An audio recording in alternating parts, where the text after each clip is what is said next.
से cardiology section का हमारा लास्ट लेक्चर है। ठीक है, समझ गए। कार्डियोलॉजी सेक्शन का लास्ट लेक्चर, प्ले लिस्ट तैयार हो जाएगी इस लेक्चर के बाद। तो ये लास्ट लेक्चर में हम बात करने वाले हैं हाइपोलिपिडेमिक ड्रग्स के बारे में। तो ये फार्माकोलॉजी की कार्डियोलॉजी का भी लास्ट लेक्चर ही हो गया इस तरीके से। मेडिसिन का तो हम कर ही चुके थे पहले खत्म। तो हाइपो क्या हो गया, हाइपोलिपिडेमिक ड्रग्स। ठीक है, हाइपोलिपिडेमिक ड्रग्स हो गई किसमें, एक तरीके से सेक्शन हो गया हमारा कार्डियोलॉजी का, कार्डियो फार्माकोलॉजी का। ये क्यों पढ़ते हैं इसे, क्योंकि इस तरीके से जो हाइपरलिपिडीमिया होता है बहुत ही स्ट्रॉन्ग रिस्क फैक्टर रहता है हमारा कोरोनरी आर्टरी डिजीज को लेकर, इसलिए इसको पढ़ा जाता है यहाँ पे, ताकि हम इसको, ये प्रिवेंटिव ड्रग रहते हैं हकीकत में, इसको डेफिनेटिव ट्रीटमेंट के रूप में तो यूज़ नहीं करते, लॉन्ग टर्म प्रिवेंटिव ट्रीटमेंट के रूप में यूज़ करते हैं, लेकिन फिर भी ट्रीटमेंट के रूप में यूज़ कर रहे थे, इसलिए हम कर रहे हैं। सर डायरेक्ट कार्डियोलॉजी में रूल नहीं था, इसलिए हमने इसको लास्ट में पढ़ रहे हैं। लेकिन चूंकि ये ड्रग्स की कैटेगरी दे रखी है और फार्माकोलॉजी में कार्डियोलॉजी वाले सेक्शन में दे रखी है, और इम्पॉर्टेंट भी है, मेन तो चीज़ ये है। और इस पर क्वेश्चन आते हैं, जैसे स्टेटिन्स पे काफ़ी बार क्वेश्चन आ गया था मेरे हिसाब से, तो उसके लिए हम इसको पढ़ रहे हैं।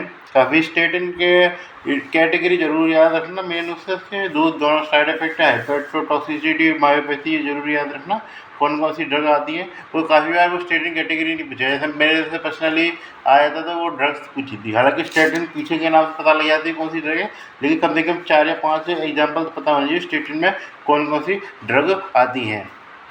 और बाकी की कैटेगरी भी पता होनी चाहिए, थोड़ा बहुत ओवरव्यू पता होना चाहिए, कौन क्या काम कर रहा है, किस किस जगह काम आ सकता है जनरली। तो ये इस तरीके से आपको पता रहेगा तो काफ़ी चीज़ें आसान होगी।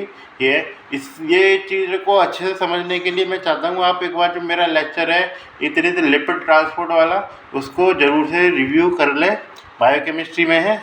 अब वो कौन सा, एक बार सर्च करके देख लेना, मुझे लिंक डालना नहीं आता लेक्चर का, कैसे डालूंगा, लेकिन फिर भी ज़रूर से ज़रूर देख लेना, क्योंकि यदि आपने वो लेक्चर देखे बिना यहाँ आ रहे हैं तो आपको चीज़ें समझने में दिक्कत आ सकती है। इसको भी मैं बायोकेमिस्ट्री का लेक्चर में लेट गया था, तो सोचता है इसमें दिख जाए मुझे, ये दिए। तो इसलिए हम अब स्टार्ट कर रहे हैं लेक्चर को, ड्रग्स के बारे में मैकेनिज्म एक्शन बताऊंगा, उसके हिसाब से आप अंदाजा लगा सकते हैं हकीकत में किस प्रकार होता है हाइपोलिपिडेमिक ड्रग का। लास्ट में मैं ओवरव्यू भी दे दूंगा सारे मैकेनिज्म किस प्रकार काम कर रहे हैं, सारी ड्रग्स के मैकेनिज्म। ठीक है, तो ये चीज़ें यदि आप पढ़ के आ रखे हैं उस चैप्टर को तो बढ़िया, नहीं पढ़ के आ रहे हैं तब भी ठीक है, तो लास्ट तक इंतजार कर लेना। पहले हम ड्रग्स के बारे में बात करेंगे, फिर मैकेनिज्म एक्शन की बात करेंगे, वो कैसे कैसे काम कर रही हैं। ठीक है, तो पहले हमारी आती है हाइपोलिपिडेमिक ड्रग। पहले आती है हमारी होती है स्टैटिन्स। ये तो स्टैटिन्स में कौन कौन सी ड्रग आती है पहले ये पता होना चाहिए। स्टैटिन्स में आती है हमारी तो एटोरवास्टैटिन, सबसे कॉमन है ये, तो हालांकि इसका एग्जाम्पल देगा नहीं क्योंकि ये सबसे सबको पता रहता है एटोरवास्टैटिन। और कौन सी ड्रग देती है हमारे, फेरोवास्टैटिन।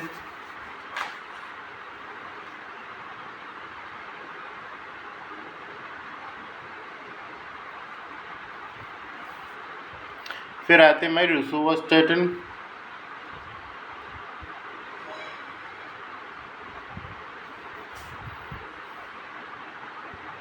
फिर आती है हमारी सिम्बा।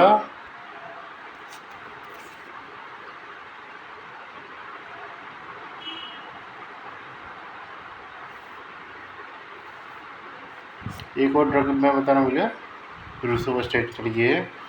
इस तरीके से इसके पता होना चाहिए कम से कम 4-5 एग्जाम्पल का, सर एटोरवास्टैटिन, रोसुवास्टैटिन और परवोस्टैटिन तो पता होना चाहिए, सिम्बास्टैटिन भी याद रख सकते हैं। और शायद तो एक और ड्रग याद रख लीजिए, लोवास्टैटिन। लोवा और सिम्बा ऑप्शनल है, ये 3 तो याद रहनी चाहिए, एटोरवास्टैटिन, परवोस्टैटिन और रोसुवास्टैटिन। खासकर रोसुवास्टैटिन तो जरूर याद रखना है, क्योंकि जैसे टी अप्लाई होते हैं ज़्यादा होती है रोसुवास्टैटिन की।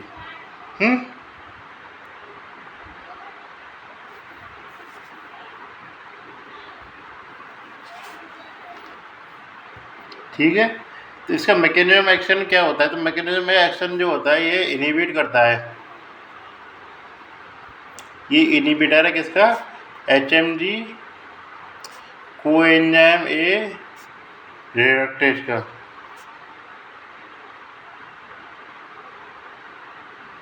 एचएमजी कोएंजाइम के रेडक्टेज इसका इनहिबिशन से क्या होता है, ये करता है तो कोलेस्ट्रॉल सिंथेसिस को डिक्रीज करता है। दिस इज कोलेस्टेरॉल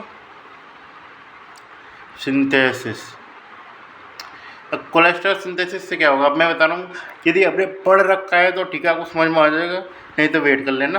तो ये चाहिए कि कोलेस्ट्रॉल जो जो होता है इसका एक बहुत मेन रोल रहता है किसमें, एलडीएल की कंपोनेंट के रूप में। एलडीएल में देखें तो काफ़ी लिपिड काफ़ी कम मात्रा में होता है, कोलेस्ट्रॉल ही कोलेस्ट्रॉल होता है। भाई एलडीएल कैसे बनता है ये चीज़ आपको पढ़ के देखनी पड़ेगी। तो इससे क्या है, एलडीएल का कंपोनेंट तो खत्म हो गया इस तरीके से। अब एलडीएल का कंपोनेंट खत्म हो गया, इसलिए एलडीएल की मात्रा तो बहुत तेज़ी से गिर जाएगी। तो एलडीएल की मात्रा बहुत तेज़ी से गिरेगी। और ये क्या होगा, उसके अलावा जो क्या है, हमारा कोलेस्ट्रॉल जो होता है इस तरीके से वीएलडीएल की सिंथेसिस में भी उपयोग होता है। जैसे एलडीएल तो ये चीज़ है कि तरीके से हमारा ब्लड स्ट्रीम में ही रहेगा। वीएलडीएल ऐसी चीज़ है जो हमारा लिवर सिंथेसिस करता है। तो वीएलडीएल को सिंथेसिस करना का जो उद्देश्य जो होता है लिवर का, वो होता है कि इस तरीके से हमारे शरीर के जो इतनी ट्राइग्लिसराइड ज़्यादा हो रखे हैं वो लिवर के अंदर, उसको कम किया जा सके। मतलब एक तरीके से लिवर अपना ट्राइग्लिसराइड बाहर निकालता है इस तरीके से, किसके जरिए, वीएलडीएल के जरिए। उसके साथ साथ कोलेस्ट्रॉल भी निकलता है, वो पूरा एक कंपोनेंट के रूप में निकलता है। तो बाकी इससे कोलेस्ट्रॉल का सिंथेसिस कम है तो ओवरऑल वीएलडीएल का सिंथेसिस भी कम हो जाएगा। और वीएलडीएल का सिंथेसिस कम होगा तो जो एक तरीके से ब्लड स्ट्रीम में जो ट्राइग्लिसराइड आ रहा था वो भी तो कम हो गया ना, जिसके कारण क्या होता है, वीएलडीएल का सिंथेसिस कम हो जाता है, जिससे क्या है, ट्राइग्लिसराइड इन ब्लड स्ट्रीम जरूर याद रखना। ओवरऑल लेवल पर ट्राइग्लिसराइड में कोई दिक्कत नहीं है कि लिवर के अंदर रहेगा, देखो ब्लड स्ट्रीम में आना कम हो जाएगा। तो इन ब्लड स्ट्रीम याद रख सकते हैं ये। यदि हम वीएलडीएल का पाचन जब भी बात आती है उसके डाइजेशन की तरीके से, तो उसमें काफ़ी एक इम्पॉर्टेंट कंट्रीब्यूटर होता है एचडीएल, जो कि उसको क्या दे सकते हैं, C12 फिर C2 और कौन सा रिसेप्टर एक तरीके से हुआ, एपोई रिसेप्टर ट्रांसफ़र करने का काम करता है। मान के चले वीएलडीएल ही कम होगा तो एक तरीके से वर्कलोड है एचडीएल पे एक तरीके से कम हो गया। तो एचडीएल पे यदि वर्कलोड कम होगा तो एक तरीके से उसकी मात्रा बढ़ेगी ना। तो इसीलिए क्या होगा, एचडीएल जो होता है वो बढ़ जाता है। क्यों? क्योंकि इस तरीके से उसमें वर्कलोड जो होता है इस तरीके से वो कम हो जाता है। वर्कलोड का ट्रांसफ़र करने का C2 और क्या कहते हैं, एपो, यही काम करता है एचडीएल, और कुछ काम करता नहीं है, हमेशा ब्लड स्ट्रीम में रहता ही है। ये मान के चले एचडीएल, ये कुछ घटनाएं हो जाती है जिसके कारण एचडीएल कम हो जाता है। एचडीएल और डीएलडीएल याद रखना है, हमेशा ब्लड स्ट्रीम में ही मिलेंगे आपको। लिवर से इसका कुछ खास रिलेशन है नहीं है। अरे ऐसा नहीं होगा कि लिवर के अंदर जा रहे हैं फिर कहीं बाहर रखे निकल रहे हैं, ऐसा कुछ नहीं है। वीएलडीएल एक तरीके से लिवर के द्वारा सिंथेसिस किया जाता है। ठीक है। तो इस तरीके से अब बात करते हैं इस तरीके से कि वर्क क्या होगा। इतनी हाइपोलिपिडेमिक ड्रग है, हाइपोलिपिडेमिक ड्रग है तो लिपिड की मात्रा कम हो जाए, एग्रीगेटिंग कम करेगी और कम करेगी। ये मेन जो उसका जो उपयोग होता है, तेरे आरएस कर सकते हैं, ड्रग ऑफ चॉइस कर सकते हैं। तो ड्रग ऑफ चॉइस डिसलिपिडिया में यूज होता है। डिसलिपिडिया की कैटेगरी बताई थी मैंने, 4-5। यदि आपने देखी नहीं है तो अभी देख लेना, यदि समझ में नहीं है तो मैं बता रहा हूँ इधर से। टाइप 2 डिसलिपिडीमिया,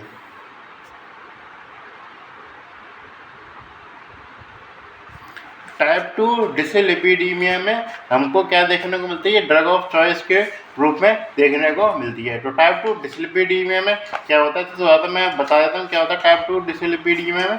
तो ये मैंने लेक्चर ले रखा है, हालांकि इसका सेपरेट लेक्चर है तो आप जरूर देख लेना।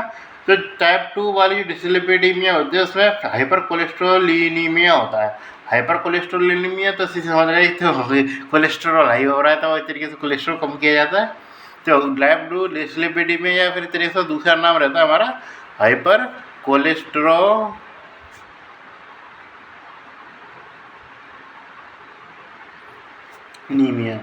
इसमें होता है क्या है, एक तरीके से एलडीएल रिसेप्टर जो होता है एक तरीके से वो डिफेक्टिव होता है। ठीक है। एलडीएल रिसेप्टर के डिफेक्टिव होने से क्या होगा, ये भी तो सोचने वाली बात है। तो एलडीएल रिसेप्टर के डिफेक्टिव होने की वजह से जो एक तरीके से जो हमारा एलडीएल का क्या काम होता है, कोलेस्ट्रॉल को लिवर से एक तरीके से खाली कोलेस्ट्रॉल मान लीजिए, कोलेस्ट्रॉल को लिवर से जहाँ पे एक ऑर्गन ऑफ ज़रूरत है एक तरीके से वहाँ पे ट्रांसपोर्टेशन करने का काम होता है, क्योंकि कोलेस्ट्रॉल हकीकत में एक तरीके से हमेशा नुकसानदायक नहीं होता, ये फ़ायदेमंद भी होता है, क्योंकि काफ़ी सारे स्टीरॉइड्स हुए, जो अपने एड्रेनलिन हार्मोन बढ़े थे सारे कोलेस्ट्रॉल से प्रोड्यूस हो रहे थे। तो जितने भाई स्टीरॉइड्स हुए या हमारे कई सारे हार्मोन्स वगैरह हुए या फिर इस तरीके से काफ़ी सारी एक्टिविटी है इस तरीके से, तो वो क्या है कि इस तरीके से हमारे कोलेस्ट्रॉल के प्रोड्यूसन के कारण ही चलता, कोलेस्ट्रॉल के कारण ही चल पाती हैं। तो इसलिए कोलेस्ट्रॉल का प्रोडक्शन होना हानिकारक नहीं है, लेकिन वो क्या है कि इस तरीके जहाँ पे जाना चाहिए था वहाँ पे तो काम कर नहीं रहे, या फिर जहाँ पे जितनी चाहिए थी उतना तो है ही है, लेकिन हमने ज़्यादा कंज्यूम कर लिया। अब हम कोलेस्ट्रॉल ज़्यादा कंज्यूम नहीं करते, ये सबसे बड़ी बात है, हम कोलेस्ट्रॉल ज़्यादा कंज्यूम नहीं करते, हम कंज्यूम करते हैं तरीके से ट्राइग्लिसराइड। ट्राइग्लिसराइड जब हम ज़्यादा कंज्यूम करते हैं तो मैंने बताया VLDL का सिक्रीशन जो होता है एक तरीके से वो बढ़ जाता है। तो VLDL के सिक्रीशन बढ़ने से क्या होता है, VLDL का सिक्रीशन क्यों बढ़ता है, क्योंकि लिवर को ट्राइग्लिसराइड निकाला है, तो VLDL कैसे ट्राइग्लिसराइड निकलता है, तो ट्राइग्लिसराइड संग में होता है कोलेस्ट्रॉल भी संग में ही निकलेगा, तो इसके कारण कोलेस्ट्रॉल उसके संग में ही निकल जाता है, तो इसके कारण ब्लड स्ट्रीम में कोलेस्ट्रॉल ज़्यादा आ जाता है। तो जहाँ पे जितना उपयोग है उससे ज़्यादा कोलेस्ट्रॉल पहुँचेगा तो वो कहाँ होगा, इस तरीके से वो जमा हो जाएगा इस तरीके से ब्लड वेसल्स में, जिसके कारण क्या करेगा इस तरीके से वो ब्लॉकेज क्रिएट कर सकता है इस तरीके से वेसल्स में।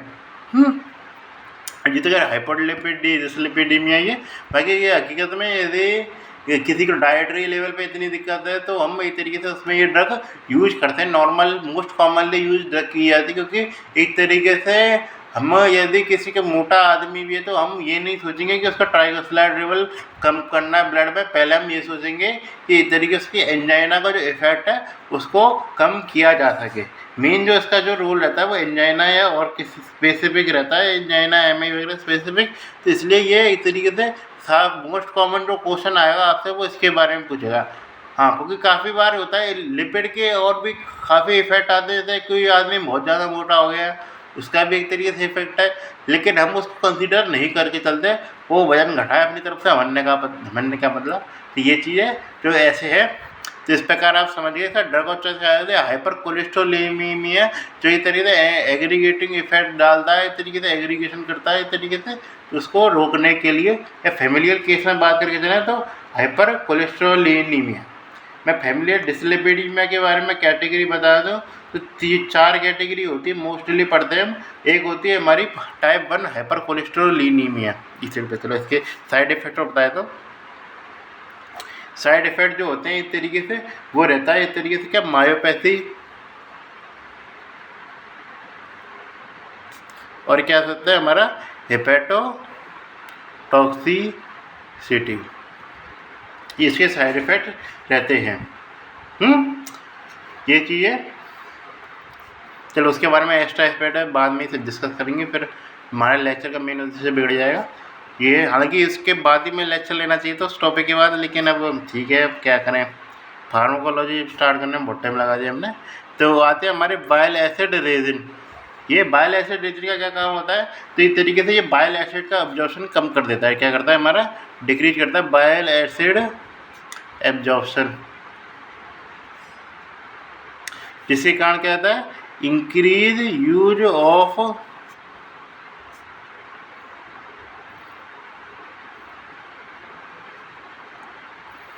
बाइल में इस तरीके से यूज ज़्यादा बढ़ जाता है इसका कोलेस्ट्रॉल बनाने में। तो अब सिंपल सी बात, बाइल बनाने के लिए तो बाइल का निर्माण तो हमारा लिवर ही करता है, कोई हमारे और कोई ऑर्गन तो करता नहीं है, तो इसलिए उसमें ट्रांसपोर्टेशन की तो ज़रूरत पड़ेगी नहीं कोलेस्ट्रॉल की।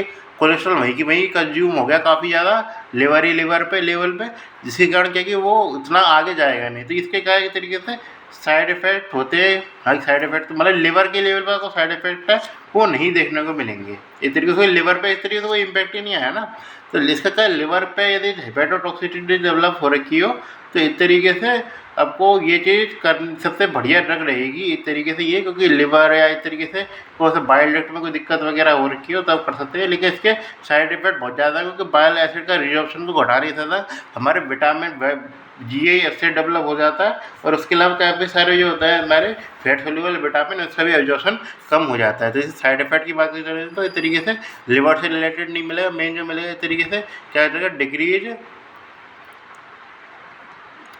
एब्जॉर्प्शन ऑफ कहते फैट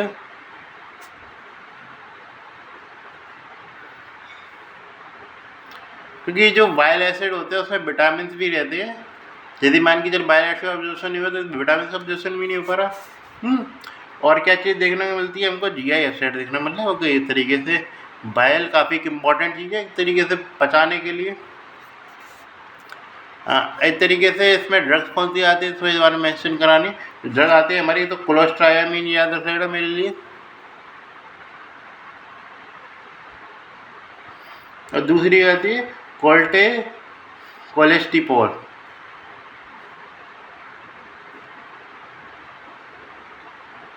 एक कोलेस्ट्रायामीन कोलेस्टिपोल याद रख लेना।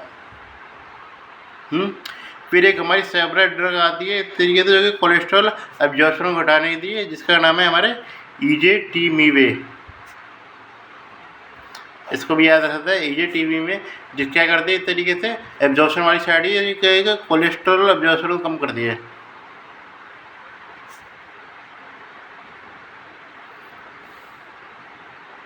अब कोलेस्ट्रॉल एब्जॉर्प्शन कम होने से क्या होगा, इस तरीके से उसमें ज़्यादा कुछ खास इम्पैक्ट नहीं आएगा। बस ये कि कोलेस्ट्रॉल की मात्रा कम होगी तो इस तरीके से LDL पे इफेक्ट डालेगा।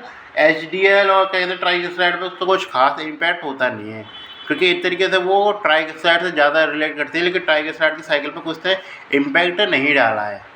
हाँ, लिवर के लेवल में इम्पैक्ट डाल तो बात है कि लिवर में ट्राइग्लिसराइड भी रहता है, लेकिन इसमें क्या है कि इस तरीके से वहाँ पे ट्राइग्लिसराइड ऑब्जर्वेशन नहीं होता। पहले तो फ्री फैटी एसिड ऑब्जर्वेशन होता है इंटेस्टाइनल के लेवल में, तो तरीके से उस पर यदि हो रहा है तो फ्री एसिड पे इस पर इसने कोई भी इम्पैक्ट नहीं डाला, तो इसलिए HDL की या ट्राइग्लिसराइड कंसनट्रेशन पे कोई भी इम्पैक्ट है वो हमको नहीं देखने को मिलता। स्लाइटली हायर हो सकते हैं, क्योंकि एक तरीके से जब हमारे यहाँ इससे क्या होगा, इस तरीके से कोलेस्ट्रॉल कम होने से काइलोमाइक्रोन का प्रोडक्शन भी कम होगा। इस तरीके से प्रॉपर तो HDL का भी कोई कंजप्शन है वो इस तरीके से कम हो सकता है। उसके अलावा हमारे ये झुंड बना के तो आ रहा है इस तरीके से कोलेस्ट्रॉल हुआ, फ्री फैटी एसिड हुआ, तो इस तरीके से फ्री फैटी एसिड का भी एब्जॉर्प्शन कम हो सकता है। तो फ्री फैटी एसिड का एब्जॉर्प्शन कम होगा तो क्या होगा, इस तरीके से वो भी इस तरीके से क्या डेवलप कर सकता है, ट्राइग्लिसराइड की कमी बिल्डअप कर सकता है। हालांकि इसका प्रॉपर एविडेंस नहीं कि प्रॉपर हम आंसर दे दें, इस तरीके से कमी हो ही जाएगी।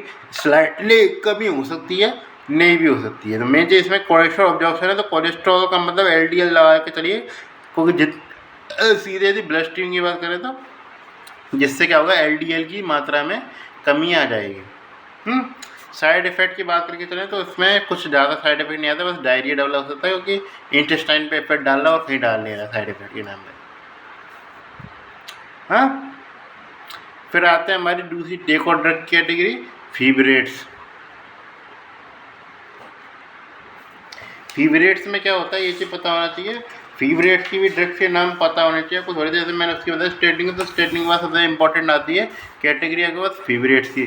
फीवरेट्स में कौन कौन सी ड्रग रहती है हमारी, फिनोफीवरेट्स याद रखते हैं तो आकर तो फिनोफीवरेट सबको याद रहती है, मुझे भी याद रहती है, तो फिनोफीवरेट्स। उसके अलावा और जो थोड़े से याद रहते हैं, गेमी फीवरेट याद रखते थे, गेमी फीवरेट भी इंपॉर्टेंट रहे। ये तो बाकी की आप याद रखना ना, मेरे हिसाब से 2 काफ़ी रहेंगे अभी करें। इसमें क्या रहता है इस तरीके से, ये करता है एक्टिवेशन करने का काम करता है। एक्टिवेशन किसको, PPAR अल्फा को। PPAR अल्फा क्या करता है इस तरीके से, वो करता है हमारा अप रेगुलेट करता है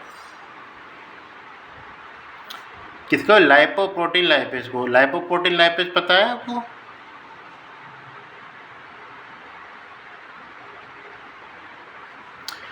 लाइपोप्रोटीन लाइपेज का क्या काम होता है इस तरीके से, जब काइलोमाइक्रोन लेके आ रहा होता है तो काइलोमाइक्रोन कि वो फैट सेल एब्जॉर्ब कर लें, मतलब एक तरीके से इंटेस्टाइन के द्वारा एब्जॉर्प्शन किया जा सकता है। उसके लिए क्या है कि HDL जोड़ता है उसके ऊपर। चलो मैं बता ही देता हूँ थोड़ा सा। तो जैसे कि अब ये एब्जॉर्प्शन हुआ इस तरीके से, किसके द्वारा, फ्री फैटी एसिड एब्जॉर्प्शन हुआ, उसके अलावा कोलेस्ट्रॉल एब्जॉर्प्शन हुआ, बाइल एसिड की बात नहीं कर रहे यहाँ पे। तो इस तरीके से इसके एब्जॉर्प्शन होने से क्या बन जाता है, ये हमारा काइलोमाइक्रोन।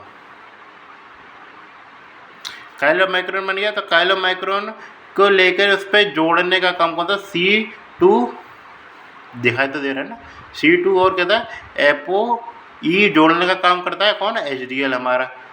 HDL ने ये जोड़ दिया तो जिसके कारण क्या बन जाएगा ये C2 ApoE। और इसमें ये चीज़ बताना का ना, नॉर्मल कंडीशन में ApoB48 तो कंटेन करके चलता ही है ये। मैंने ये तरीके से मार्कर है, काइलोमाइक्रोन का मार्कर रहता है स्पेसिफिक ApoB48, क्योंकि ये मैकेनिज्म सीधे VLD ले भी काम करी, पर वहाँ पे इस तरीके से VLD और LDL पे काम करी, वहाँ पे इस तरीके से कौन सा रिसेप्टर रहता है, वहाँ पे B100 रहता है इस तरीके से। ये हुआ। और C1 की सहायता से क्या होता है, ये इंटेस्टाइनल लूमेन को पार कर जाता है। इंटेस्टाइनल लूमेन को पार करने पर जो एडिपोसाइट है वो किससे एब्जॉर्प्शन करती है, तो एडिपोसाइट पे पास रहता है हमारा लाइपोप्रोटीन लाइपेज। ये तो बाय लाइपोप्रोटीन लाइपेज जैसे एब्जॉर्प्शन हो गया इस तरीके से, ये पार चला गया हमारे इसकी सहायता से बाय लाइपोप्रोटीन। एडिपोसाइट जो होती है वहाँ पे इस तरीके से शरीर के अंदर एडिपोसाइट वो क्या करती है, एक तरीके से ट्राइग्लिसराइड को किस में कन्वर्ट कर देती हैं, फ्री फैटी एसिड में कन्वर्ट कर देती हैं।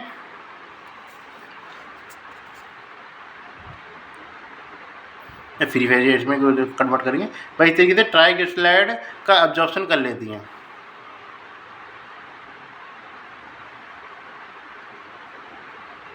किसमें, इन एडिपोसाइट में एब्जॉर्प्शन हो जाता है ट्राइग्लिसराइड का। अब वहाँ पे क्या काम होता है क्या नहीं होता है इसके बारे में मतलब कि बायोकेमिस्ट्री में भी जानने का इंपॉर्टेंट नहीं, बायोकेमिस्ट्री में नहीं पढ़ा तो यहाँ तो कहीं पढ़ाऊँगा ये चीज़ें। तो इसलिए इस प्रकार काम करता है, तो ट्राइग्लिसराइड की मात्रा कम हो जाती है। तो मेन ये किस पे काम करेगा, क्योंकि इसमें कोलेस्ट्रॉल का रोल तो आया ही नहीं अप रेगुलेशन करने को, क्योंकि एडिपोसाइट को हमारे कोलेस्ट्रॉल से तो कोई मतलब नहीं है, जिसके कारण कोलेस्ट्रॉल की मात्रा तो सेम ही रहेगी, जिसके कारण LDL जो है वो तो लगभग सेम रहेगा। हाँ ये कि एक तरीके संग में मैकेनिज्म में काम कर रहे हैं, तो इस तरीके से थोड़ी बहुत कमी आपको देखने को मिल सकती है, थोड़ी बहुत आपको HDL भी ज़्यादा देखने को मिल सकता है, लेकिन जो मेन इफेक्ट जो आएगा वो इस पर आएगा कि तरीके से ट्राइग्लिसराइड लेवल। तो मेन इफेक्ट किस पे आता है हमारा, मेन इफेक्ट डिक्रीज ट्राइग्लिसराइड सबसे ज़्यादा डिक्रीज करता है। तो ये मेन ज़्यादा रखना मेन किससे रिलेटेड हो, तो बाकी हम ज़्यादातर जो ड्रग्स पढ़ते हैं वो इस कैटेगरी में या हाइपोलिपिडीमिया में वो करते थे लाइपोप्रोटीन लाइपेज को कम करने वाले के रूप में, लेकिन इसका जो मेन इफेक्ट है वो आता है ट्राइग्लिसराइड को कम करना। ट्राइग्लिसराइड एक तरीके से कम होगा तो एक तरीके से सिंपल सी बात है VLDL का फॉर्मेशन भी कम होगा, क्योंकि उसमें भी ट्राइग्लिसराइड होता है। काइलोमाइक्रोन तो क्या वैसे भी घट ही जाएगा। हाँ बढ़ जो सकता है वो एक तरीके से LDL है वो बढ़ सकता है, क्यों, क्योंकि इस तरीके से हमारे कोलेस्ट्रॉल पे कोई भी इम्पैक्ट है वो नहीं आया, और ट्राइग्लिसराइड से इसका कुछ खास रिलेशन है नहीं है। देखिए जो लेवर है उस पर इस तरीके से, क्योंकि पहले जो इस तरीके से वो कोलेस्ट्रॉल ट्राइग्लिसराइड को मिला के ट्रांसपोर्ट करा रहा था इस तरीके से बाहर, इस तरीके से तो झुंड में बाहर कर रहा था क्लियरेंस, लेकिन अब उसमें झुंड तो है नहीं, तो LDL की मात्रा जो है LDL की इम्पोर्टेंस है वो घटने की जगह उल्टी बढ़ सकती है। ये चीज़ समझेगा कि अब उसके पास खाली जो पहला जो रास्ता था जिसमें उसके पास ट्राइग्लिसराइड भी होता था और कोलेस्ट्रॉल भी होता था, ट्राइग्लिसराइड और कोलेस्ट्रॉल मिलकर जो एक तरीके से VLDL बना के ट्रांसपोर्ट कर देता था, जिसके कारण क्या कि लिवर के पास इंपॉर्टेंस बनी रहती थी। अब लिवर के पास ट्राइग्लिसराइड करना था, लेकिन उसको कोलेस्ट्रॉल का ट्रांसपोर्ट वो करना ही है। हकीकत में कोलेस्ट्रॉल में तो अभी कोई दिक्कत आई नहीं, जिसके कारण क्या LDL जो है वो इस तरीके से हमको बढ़ा हुआ देखने को मिल सकता है। तो ये सबसे बड़ी इंपॉर्टेंट फाइंडिंग है, LDL हमको बढ़ा हुआ कैसे देखने को मिल रहा है, क्योंकि कोलेस्ट्रॉल का एक्सक्रीशन ज़्यादा हो सकता है। तो इसमें क्या रहता है, क्या कहते हैं, सेपरेट कोलेस्टेरॉल एक्सक्रीशन जो होता है वो बढ़ जाता है। ये बात आई। जैसे इसमें मैं नॉर्मल वगैरह नहीं बात कर रहा हूँ, तो LDL जो होता है LDL जो होता है उसका एब्जॉर्प्शन करने का काम करता है, जिसका ट्राइग्लिसराइड कंटेंट जो होता है उसके अंदर का वो कम हो जाता है। ये फिर लास्ट में कहाँ पहुँचता है इस तरीके से, वो लिवर पे कौन सा काम आता है इस तरीके से ApoE काम आता है, जिसके कारण का उसका एब्जॉर्प्शन हो जाता है। ठीक है, तो अब मान के चले लिवर को सिक्रीज करना, तो लिवर एक तरीके, अब तो ये तो एक महीना फंसा हुआ है, लिवर क्या है VLDL सिक्रीशन करता है, किसके द्वारा, लिवर के द्वारा, जिसमें क्या होता है ट्राइग्लिसराइड भी होता है हमारा, कोलेस्ट्रॉल भी होता है। उसमें फिर मैंने बात बताई HDL कोलेस्ट्रॉल जो है वो एक तरीके से जोड़ने का काम करेगा, कौन, C2 और हमारा क्या कहते हैं ApoE। इसमें कौन कंटेंट कर रहा है, ApoB 100 कंटेंट करता है ये। पहले एलडीएल कोलेस्ट्रॉल के द्वारा एब्जॉर्प्शन कम हुआ, जिसके कारण कहते हैं इंटरमीडिएट डेंसिटी लाइपोप्रोटीन है। इंटरमीडिएट डेंसिटी लाइपोप्रोटीन का फिर दोबारा एब्जॉर्प्शन हो जाता है, इतने सी काम आ गया, ई काम आ गया, जिसके कारण क्या फिर दोबारा लिवर पे पहुंच गया। ठीक है, और लिवर पर फिर दोबारा इसमें ट्राइग्लिसराइड की मात्रा बहुत कम हो गई, तो लिवर इसको फिर सीधा एसिड करता है, जिसमें क्या एक तरीके से एलडीएल जो होता है उसका, जिसमें खाली बस हमारा कोलेस्ट्रॉल होता है, और इस तरीके से जो टारगेट सेल तक पहुंचने का काम करता है। टारगेट सेल में क्या होता है हमारा लाइपोप्रोटीन नहीं रहेगा, एलडीएल रिसेप्टर रहेगा। ये अब इससे ज़्यादा शॉर्ट में बता नहीं सकता, इतना ही बताना था ये। ठीक है, बाकी क्या आपको ज़्यादा डिटेल जानना है तो थोड़ा पढ़ के भी आना पड़ता है। और जो आते हैं चीज़ें इसमें एक तरीके से बस ये जान रखा साइड इफेक्ट जो इसका भी साइड इफेक्ट क्या है, मायोपैथी रहता है हमारा। तो इसका साइड इफेक्ट मायोपैथी है, तो कॉन्ट्रा इंडिकेटेड रहती है विद किसके द्वारा, विद स्टेटिन के द्वारा। तो स्टेटिन के संग कॉन्ट्रा इंडिकेटेड रहती है। और क्या करता है हमारा इस तरीके से, ये इस तरीके से गोलेस्ट्रॉन को बढ़ा सकता है, गोलेस्ट्रॉन कर सकता है, कोलेस्टेरॉल गोलस्टोन है वो कर सकता है इस तरीके से ये। फिर लास्ट जो हमारी कैटेगरी आती है वो आती है नियासिन की। लास्ट कैटेगरी नियासिन में क्या होता है, विटामिन सी होता है, विटामिन B3। तो चल इसके बाद कहते हैं, तो अब मैंने बात करी थी हम एक तरीके से करके लाइपोप्रोटीन लाइपेज के अपर रेगुलेशन की, तो हम उसका दूसरा काम भी कर सकते हैं क्या, एक तरीके से हम क्या हुआ एक तरीके से हार्मोसेंसिटिव लाइपेज को भी तो घटा सकते हैं ना। ये क्या करता है, नियासिन क्या करता है, इनहिबिट करता है हमारे हार्मोन सेंसिटिव लाइपेज का। ये अब हार्मोन सेंसिटिव लाइपेज का इनहिबिशन होने से क्या होगा, तो हार्मोन सेंसिटिव लाइपेज के इनहिबिशन होने से जो क्या है कि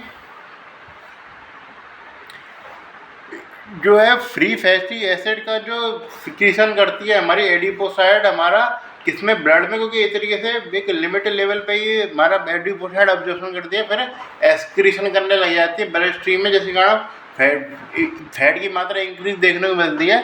वो उसको हमारे ये क्या घटा देती है, क्या करती है तरीके से लाइपोलाइसिस को डिक्रीज कर देती है।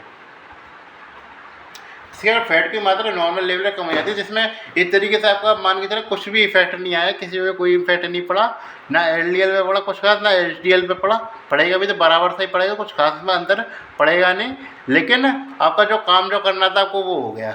ये चीज़ मान लीजिए। इसमें एक तरीके से कौन सी साइड इफेक्ट पता होना चाहिए, वो क्या होता है, इस साइड इफेक्ट जो है फ्लैश्ड फेस देखने को मिल सकता है हमको, और क्या देखने को मिलता है हमको इस तरीके से हाइपर डायबिटीज मेलाइटस देखने को मिलता है, तो इंसुलिन रजिस्ट्रेशन है, और हाइपर यूरिसीमिया। ये तो इस प्रकार हमारी ये ड्रग है एक तरीके से कैटेगरी वो खत्म हुई, पन्ना भी भर गया मेरा, और मैं नहीं लिख सकता इसमें। हालांकि एक कैटेगरी में बची, लेकिन नहीं लीजिए, उसमें ज़्यादा कुछ जगह खास मेंशन करने क्वेश्चन आता है इसमें, तो इसलिए अब हम बात करें, थोड़ा सा रिवीजन करा देता हूँ मैं। कौन सी ड्रग की कैटेगरी पढ़ी हमने, एक तो स्टेटिन्स पढ़ी थे। स्टेटिन्स में क्या क्या आता है हमारा, एटोरवास्टैटिन, लेवोस्टैटिन, पैराबोस्टैटिन, और क्या कहते हैं सिम्वास्टैटिन। ये जो क्या करते हैं एचएमबी कोएंजाइम रिडक्टेज को इनहिबिट कर देते हैं। चल मैं सिंपल दिखा देता हूँ। तो चलो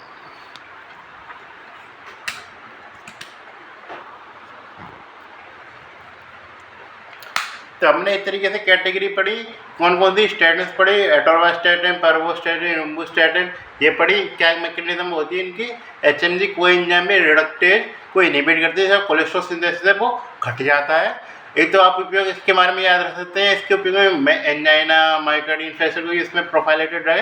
बाकी इसके हाइपरलिपिडेमिया के मैं चारों कैटेगरी बताऊंगा जब बताऊंगा, या फिर आप पुराना लेक्चर देख लेना। पुराना लेक्चर हमें याद नहीं आ रही कौन कौन सी थी। ऐसा हाइपरकाइलोमाइक्रोनीमिया था टाइप 1, और एक था शायद मुझे ध्यान है हाइपर कोलेस्ट्रॉलेमिया होगा इस तरीके से टाइप 2 तो, और एक ए बीटा लिपोप्रोटीनीमिया भी रहता है, उस कैटेगरी में नहीं आता। ये तो आप जरूर देख लेना इनको, कौन कौन सी कैटेगरी होती है मुझे याद नहीं आ रही है। तो एक तरीके से ये चीज़ हुई। और क्या हुआ हमारा एक तरीके से साइड इफेक्ट के नाम पे पता होना चाहिए, साइड इफेक्ट जरूर पता होनी चाहिए, उसके तो मायोपैथी पता होना चाहिए, और एक तरीके से हेपेटोटॉक्सिसिटी, दोनों के दोनों साइड इफेक्ट पता होने चाहिए। एक साइड इफेक्ट मत लिखे आना, दोनों के दोनों लिख के आने पड़ेंगे, इतनी इंपॉर्टेंट है ये पर्टिकुलरली। मैं अपने एक्सपीरियंस के आधार पर बता रहा हूँ, इसमें मैं एक्सपीरियंस जरूर करता हूँ फार्मा में, भले ही मेडिसिन के लेवल में इतना एक्सपीरियंस नहीं रखता हूँ ये। फिर उसके बाद आ जाती है हमारे ब्लड क्या कहते हैं bile binding resin. Bile binding resin में मैंने बता दी 2 ड्रग जरूर याद रखना है, तो कोलेस्ट्रायामीन तो जरूर याद रख लेना और कोलेस्टिपोल जरूर याद रख लेना।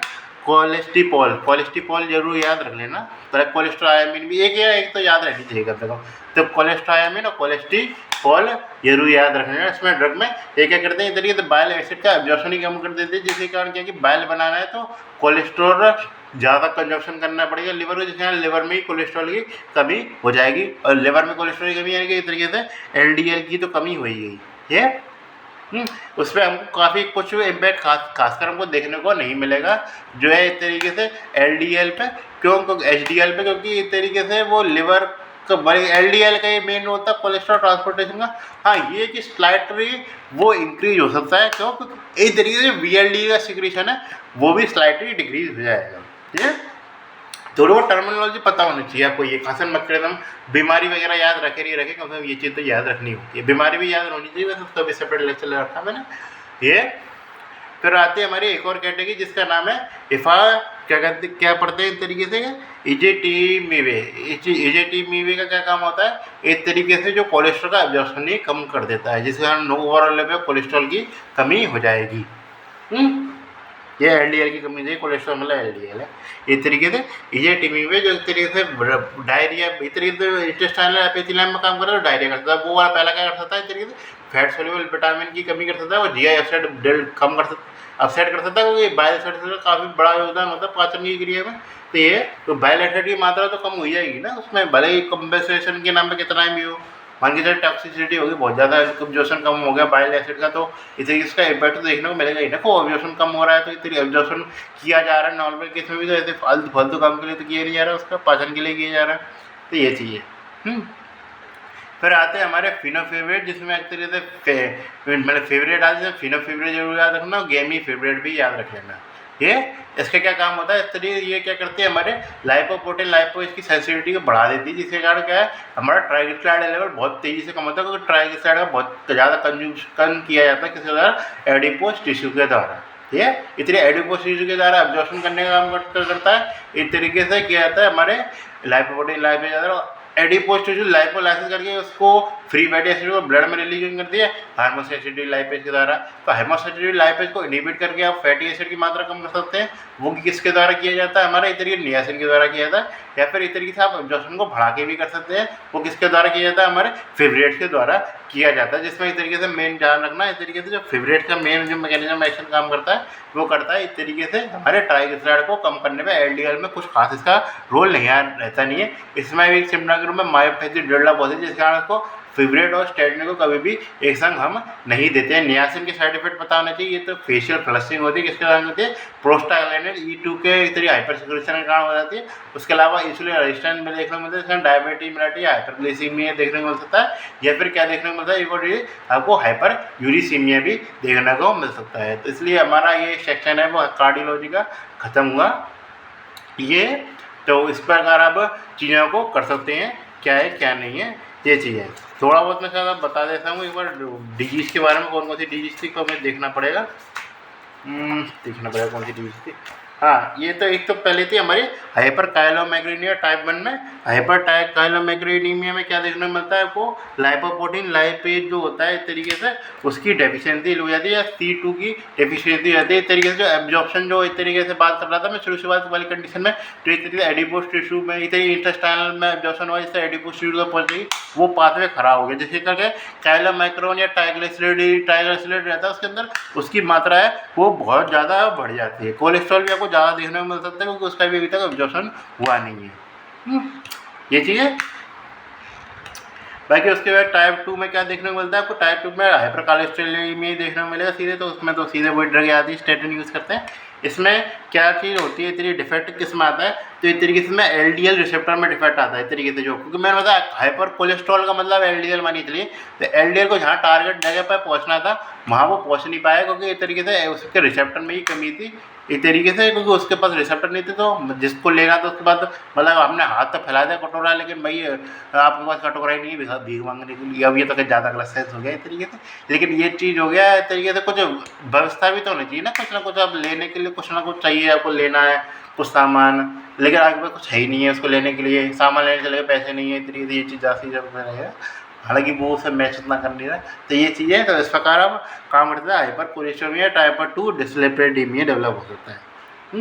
उसमें आता है 3 में जो आता है वो मतलब उतने ज़्यादा इंपॉर्टेंट नहीं है, 3 4 3 जो होता है उसमें होता है हमको एपोई की डेफिशिएंसी देखने को मिलती है। एपोई की मैंने बताया था, जैसे लेवल पे क्या होगा, हमको एब्जॉर्प्शन है वो कम देखने को मिलेगा, तो लेवल पे एब्जॉर्प्शन कम में देखने को मिला है, जिसके कारण लेवल पे एब्जॉर्प्शन किसका होता है, तो काइलोमाइक्रोन का एब्जॉर्प्शन होता है लेवल पे, और किसका एब्जॉर्प्शन होता है, वीएलडीएल का एब्जॉर्प्शन कम होता है। तो काइलोमाइक्रोन वीएलडीएल की मात्रा है वो बढ़ती हुई देखने को मिली है। ट्राइग्लिसराइड वगैरह के केस में ज़्यादा कुछ खास हमको इम्पैक्ट देखने को नहीं मिलेगा, क्योंकि उसका कंजप्शन हमारा लाइपोप्रोटीन लाइपेज ने तभी कर दिया था ये, इसलिए इसमें कुछ खास आपको फाइंडिंग देखने को मिलती नहीं। बस ये कि एक तरीके से दिक्कत क्रिएट कर सकते हैं आपको ये चीज़ है, मतलब जो जेंथोमा वगैरह या हाइपरलिपिडीमिया वाले सिम्टम है वो चीज़ देखने को मिलता जरूर सकते हैं, लेकिन जो ज़्यादा आपको दिक्कत नहीं देंगे। तो इसमें आता है टाइप 4 वाले में, टाइप 4 वाले में क्या होता है, हमारा इसमें ओवर प्रोडक्शन ही कर दिया हेपेटिक ने बीएलडीएल का, तो बीएलडीएल की मात्रा एक तरीके से ज़्यादा हो गई, जिसके अंदर ट्राइग्लिसराइड भी एक तरीके से ज़्यादा सिक्रेट हो गया, तो ट्राइग्लिसराइड हाइपर ट्राइग्लिसराइड भी देखने को मिलता है। तो आप 3 4 उतने ज़्यादा इंपॉर्टेंट है नहीं है। एक जो आता है, मैं एक और डिजीज बताया था, इसमें आता है हमारा एक तरीके से ए बीटा लिपोप्रोटीनीमिया। इसमें किसकी डेफिशिएंसी होती है, ए बीटा लिपोप्रोटीनीमिया में AB48 और AB100 की डेफिशिएंसी होती है, यानी कि एक तरीके से ना तो क्या बना हमारा BLDL बना, क्योंकि VLDL या LDL के लिए क्या जाता है, हमें ApoB100 यूज़ करते हैं, और काइलोमाइक्रोन को भी बनाने के लिए प्रॉपर क्या यूज़ किया जाता है, हमारा ApoB48 यूज़ किया जाता है। तो ये दोनों के दोनों हमारे नहीं बने, और यदि ये दोनों के दोनों नहीं बने तो ये जो पूरा सिस्टम जो चल रहा था एक तरीके से वो कुछ भी नहीं है, ट्राइग्लिसराइड वगैरह सब उल्टे सीधे अलग अलग पड़े रहेंगे।